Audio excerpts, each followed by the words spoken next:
Hello everyone, শিলবাবু electrical YouTube চ্যানেলের পক্ষ থেকে সকলকে শুভ শারদীয়ার শুভেচ্ছা জানাই।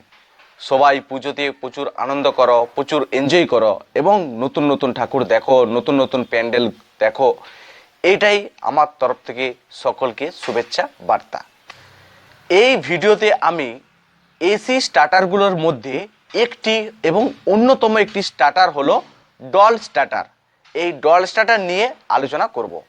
ডল স্টার্টার এর ফুল ফর্ম হলো ডাইরেক্ট অনলাইন স্টার্টার। এই স্টার্টার মূলত small capacity 3 phase squirrel cage induction মোটরের ক্ষেত্রে ব্যবহৃত হয়। অর্থাৎ 5 হর্স পাওয়ারের যে সমস্ত স্কুইরেল কেজ ইন্ডাকশন মোটরগুলো আছে সেই সমস্ত মোটরগুলোর ক্ষেত্রে এই ডল স্টার্টার ব্যবহৃত হয়। এই ডল স্টার্টারের সাহায্যে মোটরকে স্টার্ট, স্টপ এবং রান করা যায়। এরপর আমরা জানব ডল স্টার্টার মূলত কি কি অংশ নিয়ে গঠিত।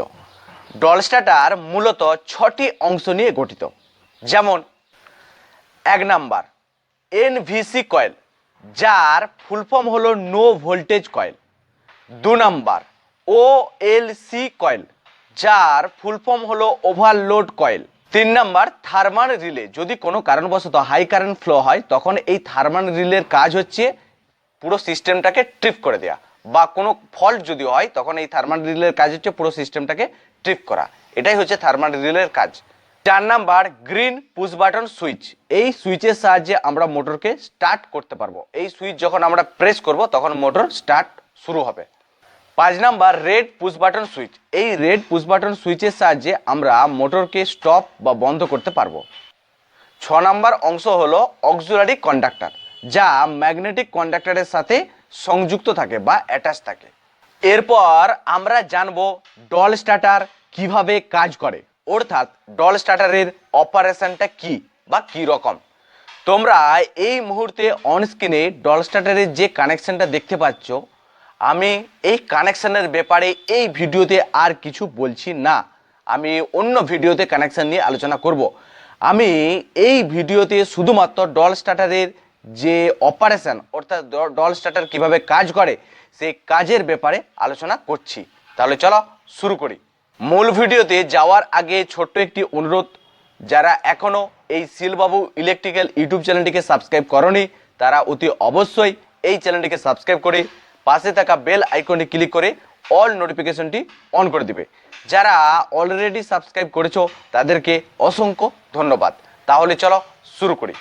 মোটরকে স্টার্ট করার জন্য আমরা যখন গ্রিন পুশ বাটন সুইচকে অন করব বা প্রেস করব, তখন এনভিসি কয়েলটি অর্থাৎ নো ভোল্টেজ কয়েলটি ম্যাগনেটে পরিণত হয়ে বাই মেটালিক স্ট্রিপকে আকর্ষিত করবে।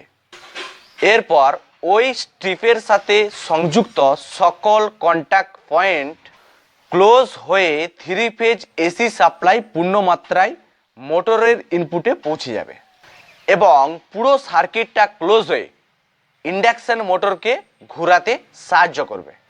আবার যদি গ্রিন পুশ বাটনটাকে আমরা ছেড়ে দিই তখন কিন্তু আবার আগের অবস্থায় এসে মোটর স্টপ হয়ে যাবে। সুতরাং এই এনভিসি কয়েলে কন্টিনিউ সাপ্লাই ধরে রাখার জন্য, অর্থাৎ নো ভোল্টেজ কয়েলে কন্টিনিউ সাপ্লাই ধরে রাখার জন্য একটি অক্সিলারি কন্ট্যাক্ট ব্যবহার করা হয়, যা বাইমেটালিক স্ট্রিপকে মুভ করার সাথে সাথে শর্ট সার্কিটে পরিণত হয়ে মোটরকে ফুল স্পিডে ঘুরতে সাহায্য করে।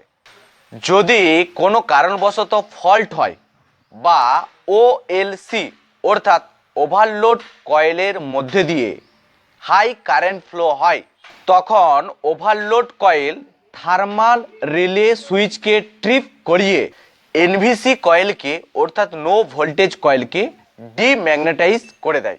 এর ফলে ম্যাগনেটিক কন্ডাক্টরের সাথে যুক্ত বাইমেটালিক স্ট্রিপটি মুক্ত হয়ে পূর্বের অবস্থায় ফিরে আসে এবং মোটরকে স্টপ করে দেয়, অর্থাৎ বন্ধ করে দেয়।